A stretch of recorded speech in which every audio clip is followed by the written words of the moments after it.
$1,000 in street value, and at least from early on reports, all of it obtained apparently quite legally. And so the anti-gun folks come out of the woodwork, all asking the same question: how is this possible, and why is this necessary? Your response?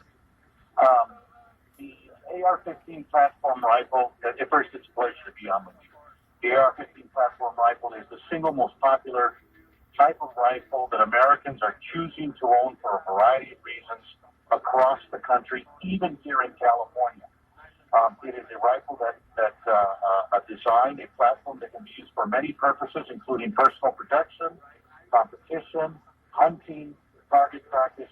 It's easy for people to use, so it's easy for people to become proficient in defending themselves with these firearms. These are the firearms that our soldiers who go to foreign lands and protect us. They come back, they're familiar with these. This is what they want to use to protect themselves. Obviously, there's a difference between the guns that they use while they are in the military service than these guns. But like it or not, they are the single most popular guns in America today, bar none.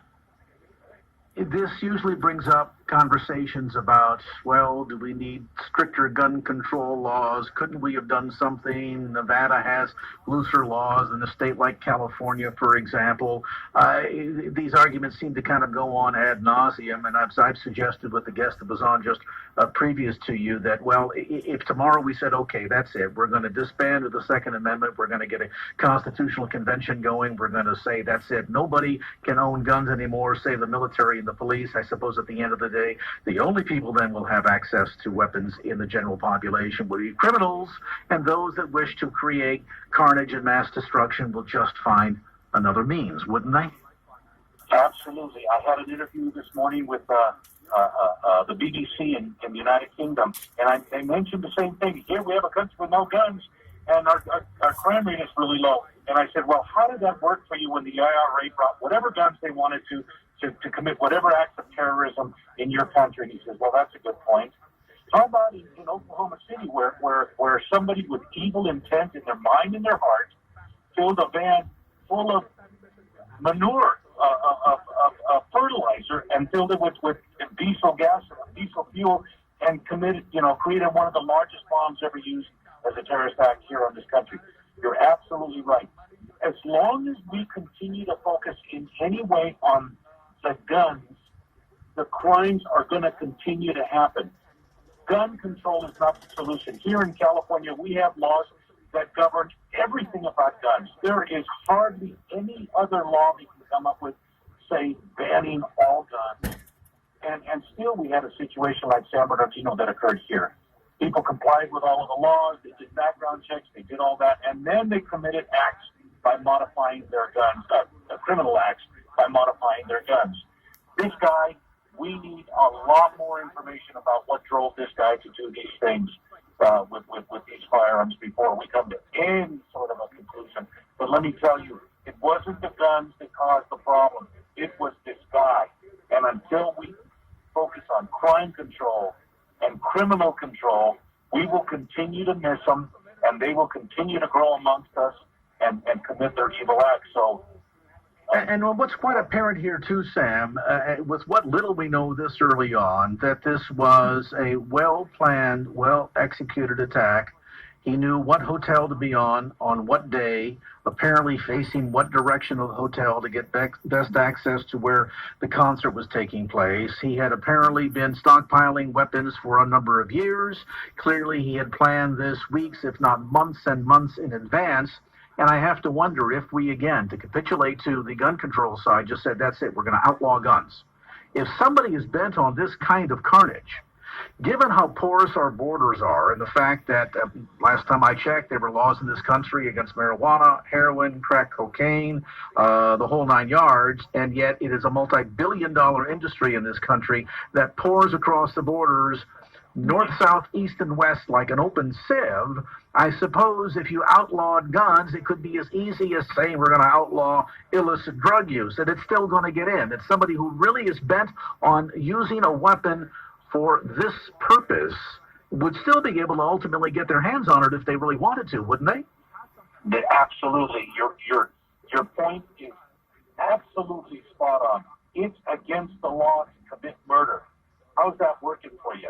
If you don't have somebody looking for people who are willing to commit murder, police officers with resources to investigate and to follow folks that are either have a criminal background or have been legally adjudicated as having mental problems through a due process, we strip them of their ability to do that. And here's the situation in California and in America today. We have a legislature and political leaders who are stripping us of the ability to defend ourselves and to acquire firearms to defend ourselves. At the same time, they are opening the lion's den's doors and letting criminals out of prison. Like they have a bill in the legislature right now that specifically says that anyone who is convicted of a violent felony with a gun does not have to face a determinate hard sentence. A judge can give them a lesser sentence and thereby put them out of the streets. Well, I tell you what, I had a government official, I won't say who, but in the last week I had a government official tell me that the uptick in crime that we're seeing in certain cities here in the San Francisco Bay Area, including what would be considered to be, you know, some of the more sleeping areas like the city of Fremont and elsewhere, with a significant increase in crime, pointed to Proposition 48 here in California, where, you know, we're saying, well, if they don't appear to be all that violent, we're going to let them out early, this, that, and the other thing, and all of a sudden now they're getting out and they are committing violent crimes, and a lot of that goes back to the idea that instead of addressing the problem at the core, we wanted to kind of do window dressing on the backside just to make ourselves feel better about it. You know, here's a point that verifies your observation and your comments here. What they did in order to make it look like crime is going down is they redefined particular violent crimes to misdemeanors. So they are no longer qualified and counted as felonies. They're counted as misdemeanors. And when they collect the data and information on criminal acts, misdemeanors are not collected the same way as felonies are. So it looks like the crime is going down, but you talk to any police officer on the street, and they will tell you the crime is on the steady and significant increase.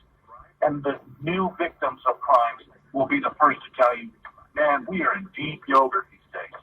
Do you have any sense, Sam, and forgive me for springing this on you because I know that you're not sitting at your desk right now, but do you have any sense in terms of, everybody says, well, proliferation of guns, but per capita, is there that much of a significant increase in gun ownership today than, say, 50, 60 years ago? There actually is. For the first time in history, even African Americans as a community are over 50% in support of gun ownership and would prefer to live in communities where homeowners own guns. There are, it is a safe bet to say that there are over 400 million guns in America. 400 million. And the fact that somebody has a quote-unquote arsenal of 18 or 20 guns, that's nothing. That's an everyday, a gun safe for many gun owners. So that has nothing to do with anything. But they throw this stuff up to see if it sticks against the walls. And in fact, what they're doing is they're deflecting the attention away from criminal control policies. They concentrate on gun control policies, knowing that the body count will continue to increase as long as you make it impossible for law-abiding citizens to defend themselves and you send the predators out amongst them. That's what we're facing.